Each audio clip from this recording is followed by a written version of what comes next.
उसमें खुद जब पुलिस वाला गुरुजी से पूछता है कि आश्रम में इतनी महिलाएं और ये गलत काम किसने किए, तो नीचे लिखा हुआ था रामपाल आगे डैश, यानी संत रामपाल जी के बयान, मैंने नहीं किए। फिर पुलिस वाले ने कहा कि किसने किए और करवाए, तो गुरुजी ने कहा कि सेवादार और समिति आड़े। तो उस आधार से उस बहन ने कहा कि भगत जी ये लोग तो सतगुरु को मानुष समझने वाले तो आश्रम में भी मौजूद थे, और खुद गुरुदेव ने अपने बयानों में पुलिस रिकॉर्ड में यह कहा है कि आश्रम में जो गलत काम हुए। अब गलत काम क्या होते हैं? गलत काम वही होते हैं जो गलत काम आज से कुछ दिन पहले मध्य प्रदेश के धार जिले के उस राजगढ़ नामदान केंद्र पे हुआ, जिसका अभी आपको पोस्टमार्टम करके बताया गया है। ये गंदे कर्म आश्रम में भी होते थे। बसंत सैनी का किस्सा आपने सुनी लिया, भक्तों को नंगा करके हॉल में ले जाके ये मैनेजमेंट के गुंडे उनको पीटा करते थे। फिर गुरु जी के पास शिकायत जाती थी, परमात्मा दुखी होते थे और कहते थे कि नालायकों अपना जीवन बर्बाद मत करो, यहां आने वाली परमेश्वर की विशेष आत्माएं हैं। वो लेटर हमने संगत में दिखाया, उस लेटर पे गुरु जी का लिखा हुआ जवाब भी दिखाया, जो नेपाल की संगत पे था। एक नेपाल के भगत भाई को जो गुरु जी के लिए आया था, पता नहीं उससे बेचारे से क्या हुआ क्या नहीं हुआ, उसको सेवादारों ने पकड़ के डी गेट पे अंदर हॉल में ले गए, नंगा करके सरियों से मारा बुरी तरह। फिर उसकी शिकायत नेपाल के भक्तों ने गुरुजी से करवाई। गुरुजी ने फिर जवाब में लिख के दिया कि नालायकों, यहां आने वाली परमेश्वर की विशेष आत्माएं हैं, और अगर इनकी आत्मा दुखाओगे तो परमात्मा के दोषी बन जाओगे, आगे से ऐसी शिकायत नहीं आनी चाहिए। फिर भी कोई असर नहीं हुआ।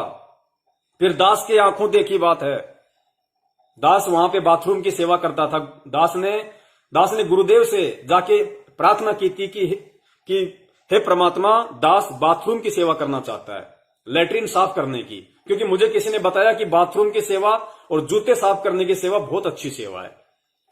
तो भगत तो वही करेगा जो उसको बहुत अच्छी लगेगी, जिसमें ज्यादा पुण्य अर्जित हो। तो मैंने फैसला किया कि भाई मैं बाथरूम की सेवा करूंगा। तो फिर मैं वहां गया ऊपर, वहां पे एक पलवल के बेदराम जी थे।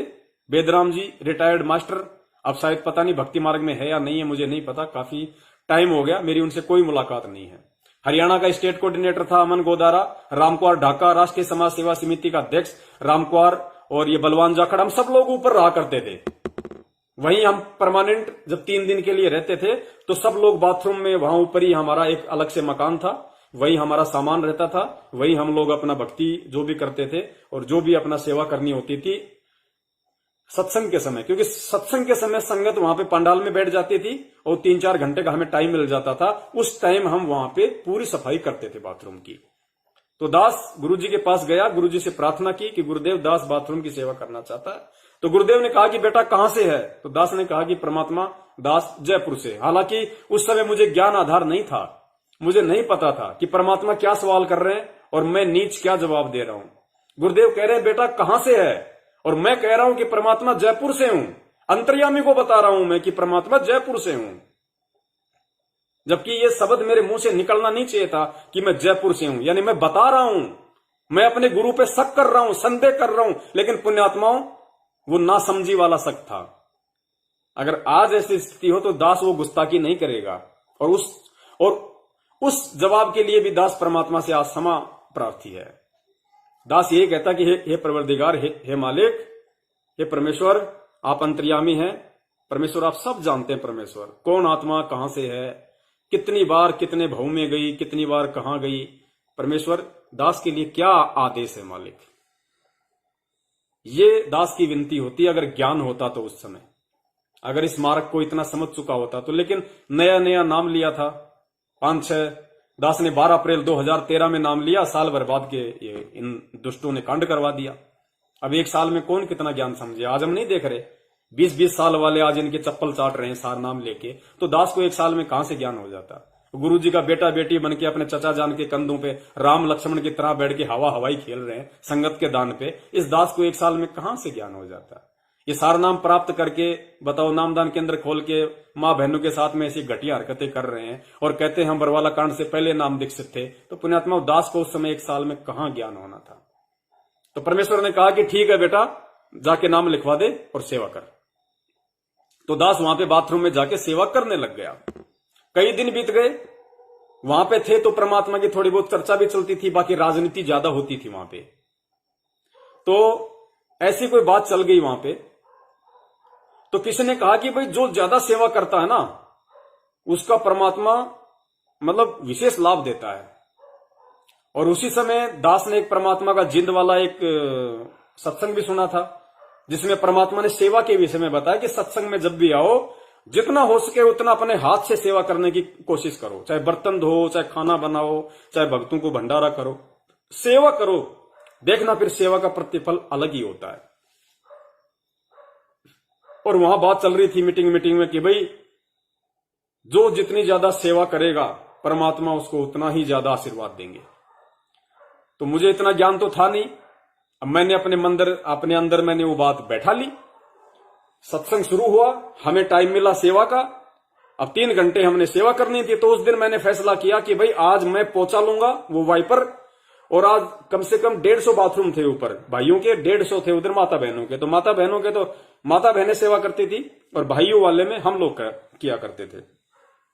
तो दास ने सरफ की बाल्टी ली, वाइपर लिया, जैसे एक भगत पानी मारता, एक भगत वहां पे सरफ डालता, एक भगत पोंचा मारता। तो इस तरीके से लोग सीरियल वाइज चलते चलते चलते चलते सेवा करते थे। तो उस दिन दास ने फैसला किया कि आज 150 के 150 बाथरूम में दास अकेला ही वाइपर मारेगा।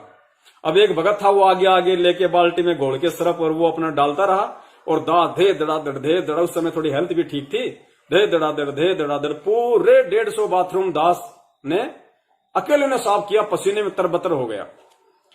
और अब मेरे दिमाग से वो बातें फुर, अब नहाया धोया सब कुछ हुआ, बोले भाई चलो भाई गुरुजी के पास चलते हैं आशीर्वाद लेने के लिए। तो उस समय फिर दास के दिमाग में आई कि भाई आज कह रहे थे आज सेवा करिए खूब ज्यादा, और आज देखते हैं गुरुजी आज विशेष आशीर्वाद देते हैं या नहीं देते हैं। यानी अंतर्यामी की परीक्षा लेने जा रहा था ये नीच, अज्ञानता में, मूर्खता में, नालायकी में, बेशर्मी की हद होती है। नहीं ज्ञान था भाई, नहीं ज्ञान था तो नहीं ज्ञान था।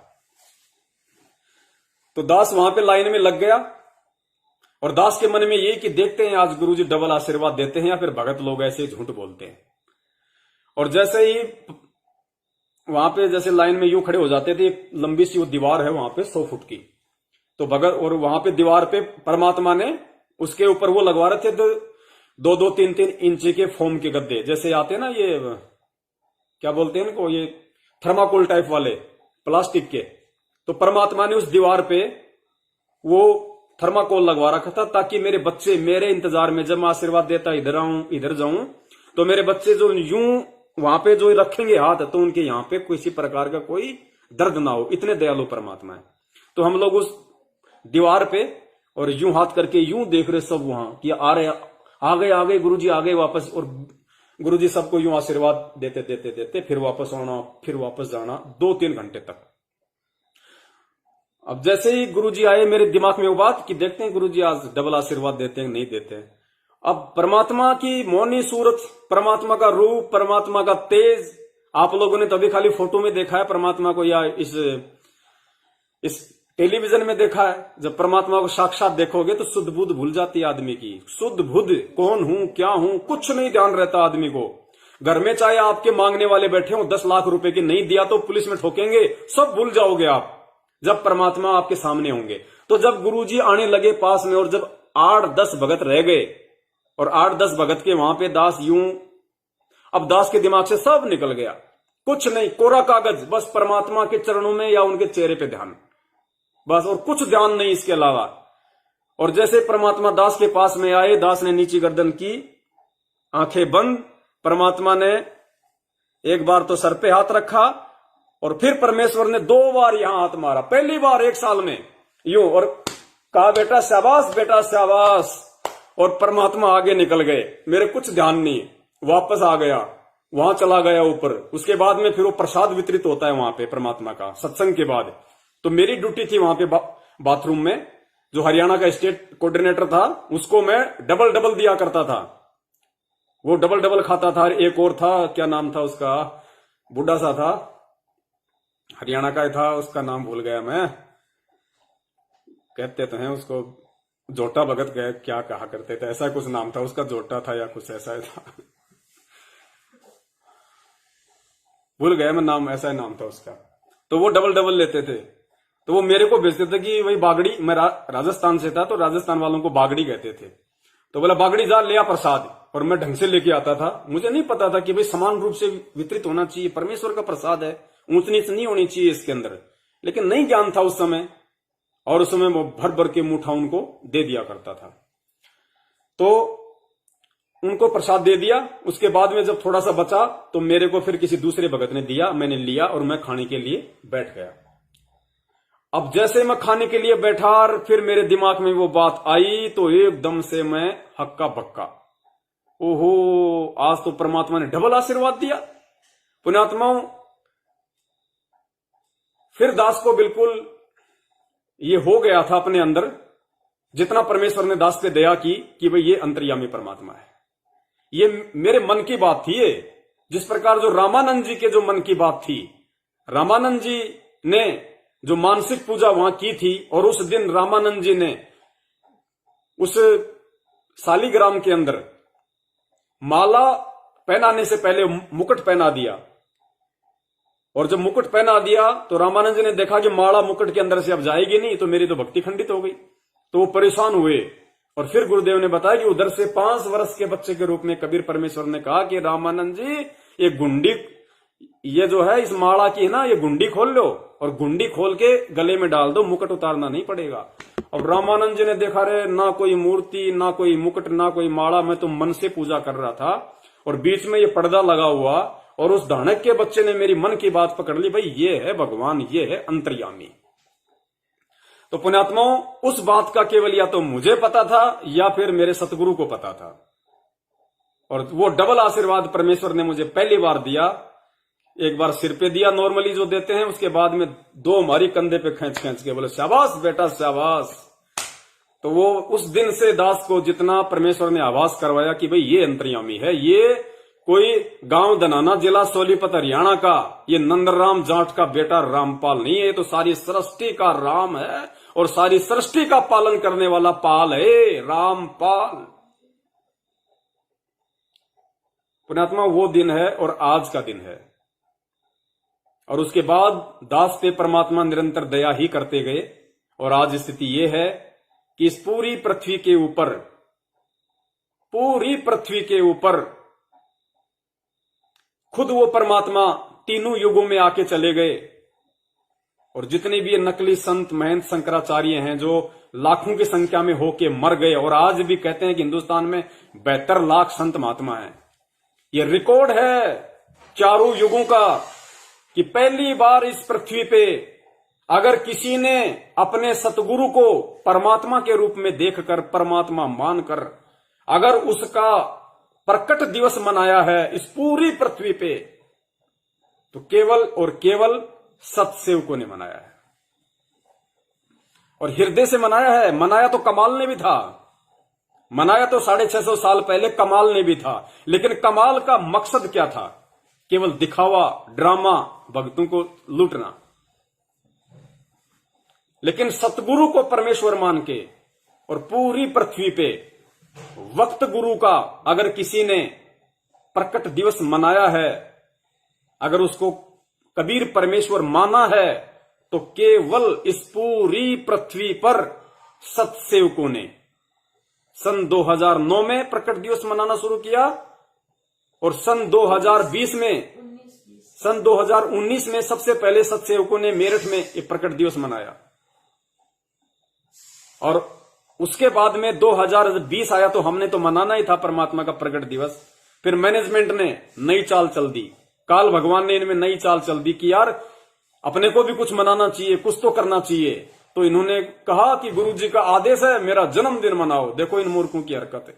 जो परमात्मा आप और हमें अपना जन्मदिन मनाने के लिए मना करते हैं, वो परमेश्वर हमें आशीर्वाद देंगे कि मेरा जन्मदिन मनाओ। पुण्यात्माओं, अगर आशीर्वाद भी दिया है तो ये तत्व ज्ञान की भक्ति है। ये आशीर्वाद किसको दिया है? ये आदेश अगर परमेश्वर ने दिया, अगर कोई मानता है इस बात को कि भाई गुरुजी ने ही अपना जन्मदिन मनाने का आदेश दिया है, तो कोई बड़ी बात नहीं, दे सकते हैं गुरुजी जन्मदिन मनाने का आदेश। अपना जन्मदिन मनाने का आदेश दे सकते हैं, क्योंकि परीक्षा के समय गुरु कुछ भी सवाल कर लेगा, कैसा भी सवाल आपसे पूछ सकता है। लेकिन वो सवाल किया गया किससे, ये ज्यादा इंपॉर्टेंट है। अगर गुरु ने अपना जन्मदिन मनाने का आदेश दिया है तो किसको? सतलोक आश्रम मैनेजमेंट हरियाणा को। फिर इस 70% मूर्ख संगत ने क्यों मनाया? अगर मैनेजमेंट को आदेश दिया था अपना जन्मदिन मनाने का तो मैनेजमेंट ने मनाना चाहिए था। संगत ने क्यों अपने कर्म फोड़े? क्या गुरुजी ने संगत को आदेश दिया था? क्या संगत वाला कोई हिसार जेल में गुरुजी से गया था? और कितने लोग गए और कितने लोगों को गुरुजी ने कहा सामने कि मेरा जन्मदिन मनाओ 8 सितंबर को? जिनको आदेश दिया ये उनकी परीक्षा थी कि उनको क्या करना है, कितना उन्होंने गुरु के ज्ञान को समझा, कितना उन्होंने गुरु को समझा। ये उन लोगों की परीक्षा थी और फालतू में पिस गई 70% संगत, फेल हो गई 70% संगत एक झटके में, जो अपनी जुबान से मेरे गुरुजी कबीर भगवान, मेरे गुरुजी कबीर भगवान रोज संध्या आरती करते हैं, मेरे गुरुदेव भगवान। अरे भगवान होता कौन है? हम भगवान कह रहे हैं और भगवान की परिभाषा से अपरिचित हैं। भक्ति क्या हम खाक करेंगे? फिर तो हम ड्रामा कर रहे हैं, भक्ति कहां कर रहे हैं? मेरे गुरुदेव भगवान दियो काट काल की फांसी, और फिर उसका जन्मदिन मना रहे हैं। अरे जिसका खुद का जन्मदिन, जो खुद जन्म ले रहा है, जो खुद अपनी फांसी नहीं काट पा रहा मां के गर्भ की, वो तुम्हारी फांसी कहां से काट देगा? तुम खुद अपने गुरु को गाली दे रहे हो। गुरु का जन्मदिन मनाने वाला अपने गुरु को गाली दे रहा है क्योंकि वो गुरु को मानुष साबित कर रहा है, जीव साबित कर रहा है। और भगवान को भगवान से जीव साबित करने वाला, मानुष समझने वाला गुरु को गाली देता है। गाली देना आइए। और मेहर की परमेश्वर ने सत्सेवकों पे, पता नहीं हमारे कौन से जन्म के कौन से शुभ संस्कार थे भक्ति, जो परमेश्वर ने दया करी। और उसमें भी फिर देखो कितने लोग थे रामचंद्र जी जैसे, जो 1 साल तो उन्होंने गुरुदेव का प्रकट दिवस मनाया 2019 में, और 2020 में काल प्रेरणा से फिर वो गुरु जी को मानुष मानने लग गए। अब कह रहे हैं गुरु जी तो माता पिता की बूंद से जन्म लिया है, गुरु जी को तो कबीर परमात्मा ने हमारे उद्धार के लिए भेजा है। अरे कबीर परमात्मा अपाइज है क्या? कबीर परमात्मा, अब क्या कहें ऐसे लोगों को, चलो उनका हम डिस्कस ही छोड़ते हैं। तो पुण्यात्माओं, आज का जो वीडियो है ये बनाने का जो मकसद है, और जो ये बलात्कार की घटना आप लोगों के सामने रखी गई है, पुण्यात्माओं इसके पीछे एक ही कारण है।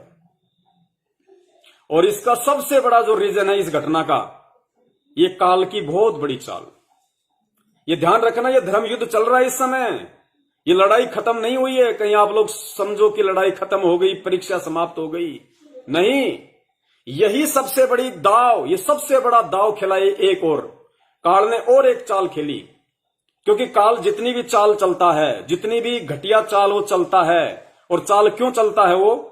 क्योंकि उसका खुद का वचन है। हमने भूलना नहीं चाहिए सत्संगों को, सृष्टि रचना को। प्रथम सतयुग में जब परमेश्वर अपने पुत्र जोगजीत के रूप में यहां पे आए, तो तपतशिला पे काल भगवान और परमेश्वर के बीच क्या क्या वार्तालाप हुई, परमेश्वर का और काल का क्या एग्रीमेंट हुआ। काल ने खुद कहा था कि परमेश्वर चौथे युग में जितने मर्जी जीव ले जाना, मैं नहीं रोकूंगा। तो आज चौथा युग है, काल चद्र ओढ़ के नहीं सोएगा, उसको नींद नहीं आती। वो आप और हमारी तरह बेहोश नहीं है। वो गाजर मूली टमाटर आलू गोभी नहीं खाता, वो आप और हमारे सूक्ष्म शरीर की वासना खाता है। कैसे जाने देगा हमें इतनी आसानी से? ये चौथा युग है। अरे चोर को कोई साहूकार ये कहे कि भैया सुबह 4 बजे आके मेरे घर पे चोरी करके ले जाना, अभी तू जा। ठीक है जी, सुबह आ जाऊंगा। तो साहूकार क्या 4 बजे सोएगा? अगर होश में होगा तो काल भगवान क्या सो रहा है इस समय? वो तो चौतरफा चौकन्ना है। ब्रह्मा विष्णु महेश से लेके देवी देवताओं की, अपने दूतों की, भैरव भूत बेताल सबकी विशेष ड्यूटी लगा रखी है। और किन की निगरानी के लिए? सिर्फ और सिर्फ एक ही गुरु के बच्चों की निगरानी के लिए, संत रामपाल जी महाराज जी के भक्तों की निगरानी के लिए, और किसी की निगरानी के लिए नहीं। बाकी तो सब चोर हैं, बाकी तो सब खाकी खोके हैं, किसी के घर में कुछ नहीं। अरे जिसके, अब एक बताओ, चाय के खोके में आपने कभी सुना कि चोरी हुई हो? चाय के खोके में कभी डाका डला हो सुना आपने? बैंक में जरूर सुना होगा कि बैंक रॉबरी हो गई, या किसी बहुत बड़े बिजनेसमैन के घर में चोरी हो गई, कोई फैक्ट्री में चोरी हो गई। लेकिन क्या कभी आपने सुना कि किसी चाय के खोके में चोरी हो गई, भाई किसी डाकू ने डकैती कर लियो? क्योंकि पता है कि चाय के खोके में चाय पत्ती, चीनी और माचिस और सूखे साखे अदरक के अलावा कुछ नहीं है। तो वहां कौन चोरी करेगा? चोरी वहां होती है जिसके घर में धन होता है। तो भक्ति धन, सिर्फ और सिर्फ इस पूरी पृथ्वी पे अगर किसी के पास है तो वो सतगुरु रामपाल जी महाराज जी के भगत हैं, उनके शिष्य हैं। तो काल केवल उनको भ्रमित करने के लिए, उनको तोड़ने के लिए आज से पहले उसने कितने हथकंडे अपनाए।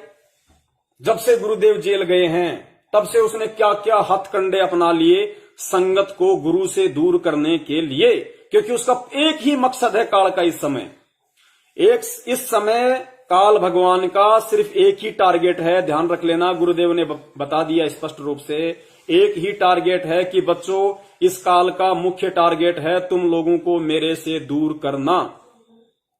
और दूर करने का मतलब है वो सूक्ष्म चाल चलेगा, साम दाम दंड भेद और भी घटिया कोई नीति होगी उसको अपनाएगा। 8:30 9 10 अभी तो टाइम है।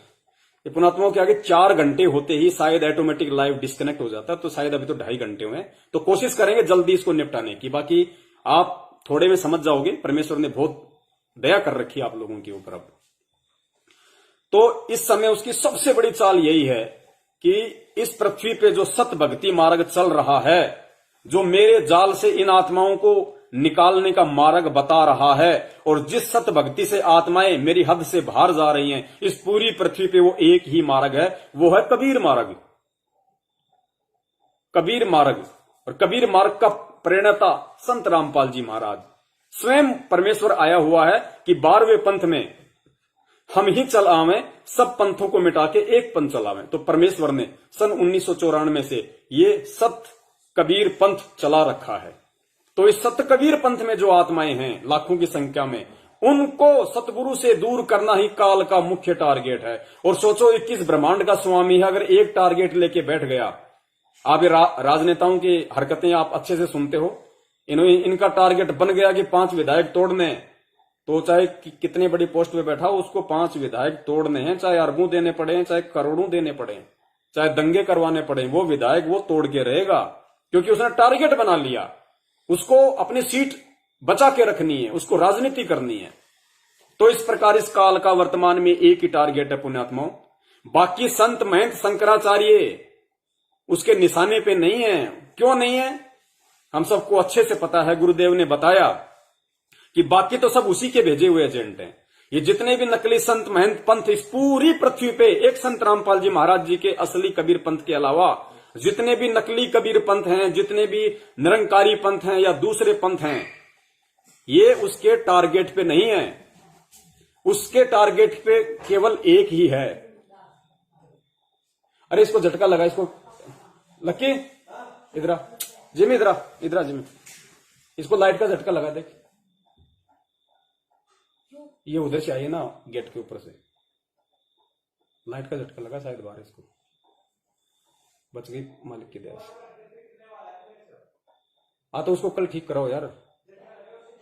तुम्हारा सपुत्र है ना, डोरी लगा के चार्ज कर रहा है, उसका लगाया। कोई बात नहीं, बच गई। ये पुण्यात्मा वो थी जिम्मी, थी जिम्मी बिल्ली, जो अब ये गेट के ऊपर से आई थी। गेट बंद था, वहां पे वायर थोड़ा सा ओपन था, झटका लगा, वहां पे शॉर्ट सर्किट हुआ, मालिक ने इसको बचा लिया। बिल्कुल हंसती खेलती आई है। अब ये है दया परमेश्वर की। दीपक लक्की, इसको लक्की लाना।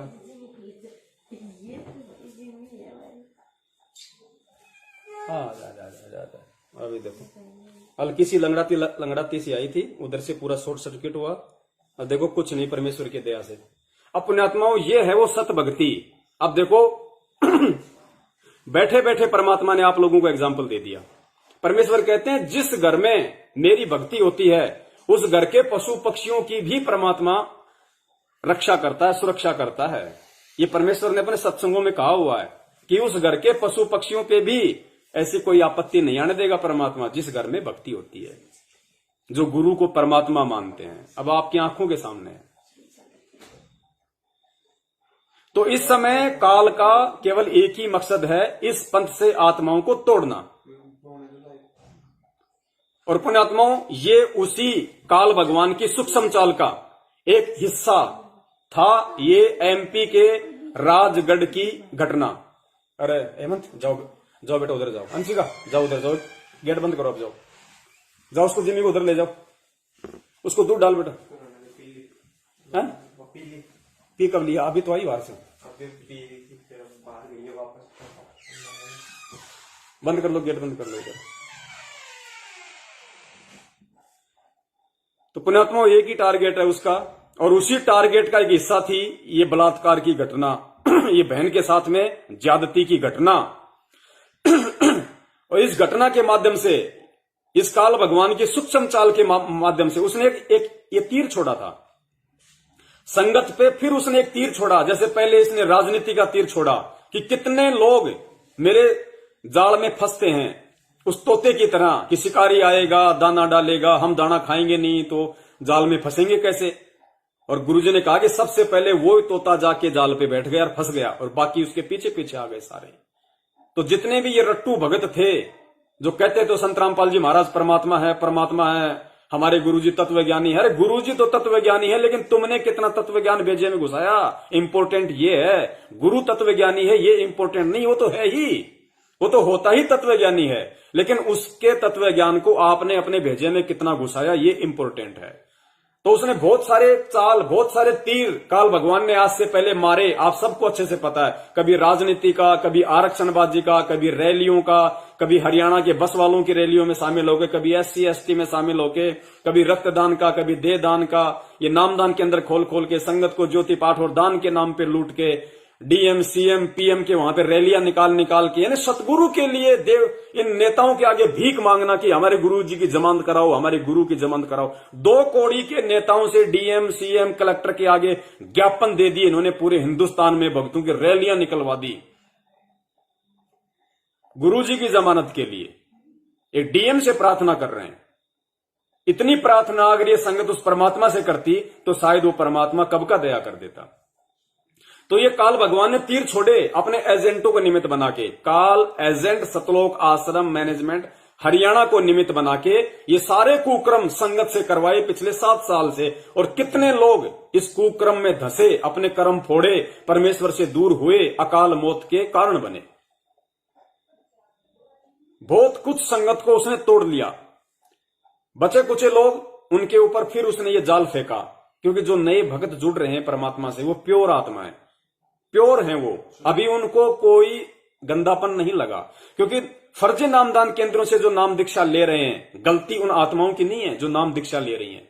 हालांकि इतना विचार उनको जरूर करना चाहिए कि भैया मैं जिस संत से और जिस संत का ये पवित्र ज्ञान सुन के मैं नाम दीक्षा ले रहा हूं, सबसे पहले तो मुझे गुरु के दर्शन करने चाहिए, मुझे गुरु जी से मिलना चाहिए। अगर गुरु आश्रम में नहीं है और जैसा कि मालूम चला जेल में है, तो मुझे उस रीजन में जाना चाहिए, मुझे गहराई में जाना चाहिए कि ऐसे संत के जिसका ऐसा निर्मल ज्ञान हो, ऐसा शास्त्र प्रमाणित ज्ञान हो, उसका जेल जाने का कारण क्या है, किन लोगों की घटिया हरकतों के कारण जेल में है। क्या संत ने कोई गलती की है? क्या संत के मैनेजमेंट ने कोई गलती की है? उस रीजन में जाना चाहिए था। और रीजन में जाते तो परमेश्वर दया करते, ये हजारों वीडियो सत्सेवकों के यूट्यूब पे पड़े, फेसबुक पे पड़े, आप जी तक जरूर परमात्मा पहुंचाते अगर आपकी सत्य जानने की इच्छा होती तो। लेकिन उसके बाद भी चलो उन्होंने अनजाने में नाम दीक्षा ले ली, तो वो आत्माएं बेचारी प्योर हैं, उनकी गलती नहीं है, ज्ञान ही ऐसा है परमात्मा का। लेकिन फायदा उन आत्माओं का इन नालायकों ने उठा लिया। तो उन आत्माओं को तोड़ने के लिए, उन नई नई आत्माओं को तोड़ने के लिए, जो कोई 1 साल से जुड़ा है, कोई 1.5 साल से जुड़ा है, कोई 6 महीने से जुड़ा है, किसी ने कल ही नाम लिया है, और वो भगत जब ये ज्ञान सुन रहा है 2 महीने से 3 महीने से, अंत में उसने दीक्षा ले ली, या वो लोग जो सत्संग सुन रहे हैं और नाम दीक्षा लेने की सोच रहे हैं, उन आत्माओं में शंका पैदा करने की ये काल भगवान की चाल। उन आत्माओं को नाम दीक्षा लेने से पहले ही या नाम दीक्षा लेने के तुरंत बाद सतगुरु रामपाल जी महाराज जी से दूर करने की ये काल भगवान की चाल।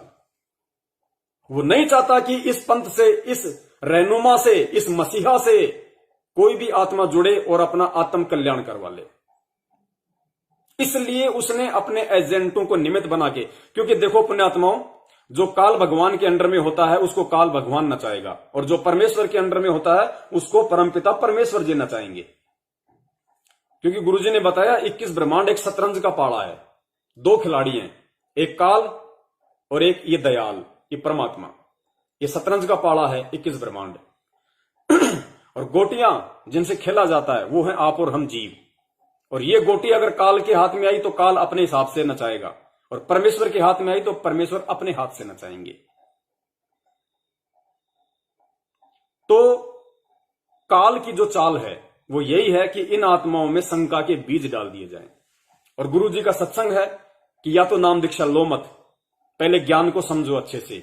एक बार सत्संग में आओ, 2 बार आओ, 1000 बार आओ, डीवीडी देखो, वीडियो देखो, मेमोरी कार्ड ले लो, साल लगाओ, 2 साल लगाओ, कोई दिक्कत नहीं। जब तक तुम्हारे अंदर इस ज्ञान को समझ के ये कन्फर्म ना हो जाए कि अगर इस पृथ्वी पे कोई संत है, इस पृथ्वी पे यदि कोई भगवान है, कोई भक्ति मार्ग है, तो ये है, उसके बाद नाम दीक्षा लो। और नाम दीक्षा लेने के बाद ये परमात्मा का विधान है कि अगर जरा सा भी अपने गुरु के प्रति मन में विक्षेप पैदा हो गया, कि नाम दीक्षा लेने के बाद अगर गुरु के गांव का कोई आया, हुक्का पाड़, चिलम पाड़, और कह दिया अरे कित जा भाई मैं संत रामपाल जी महाराज जी का भगत हूं, सत्संग सुनने जा रहा हूं। अरे यार रामपाल का सत्संग में जा है, अरे यार रामपाल मेरा पड़ोसी, मेरा खेत रामपाल का खेत एक दो है, और रामपाल यार छुट्टे मारा करता बीड़ी के, तू भी यार कित का सत्संग सुनने जाए बाबा। अब बताओ, इतनी बात अगर कोई भगत को कोई कह दे तो वो बेचारा शंका नहीं करेगा? लेकिन पुण्यात्मा वो आदमी शंका करेगा ऐसी बातों से जो आदमी परमेश्वर के ज्ञान को आधार ना बना के उनसे जुड़ने जा रहा है, वो तुरंत शंका कर बैठेगा। और जिसने गहराई से ज्ञान को परख लिया, जिसने सतगुरु को पहचान लिया, चीन लिया, देखो सतगुरु को वैसे कोई जान नहीं सकता, कोई पहचान नहीं सकता,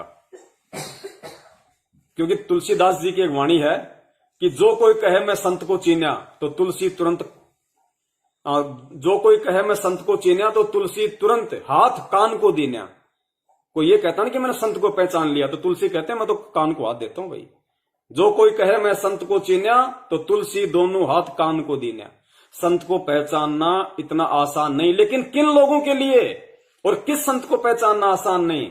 उन लोगों के लिए जिनके पिछले जन्म के भक्ति संस्कार बिल्कुल डाउन है, जिनकी बैटरी डिस्चार्ज है, जिन लोगों ने कबीर परमेश्वर की शरण में रह के सत भक्ति की ही नहीं, और की तो उन्होंने पुण्य अर्जित नहीं किए, उनकी इतनी भक्ति नहीं बन पाई, वो आत्माएं परमेश्वर को नहीं पहचान पाएंगी।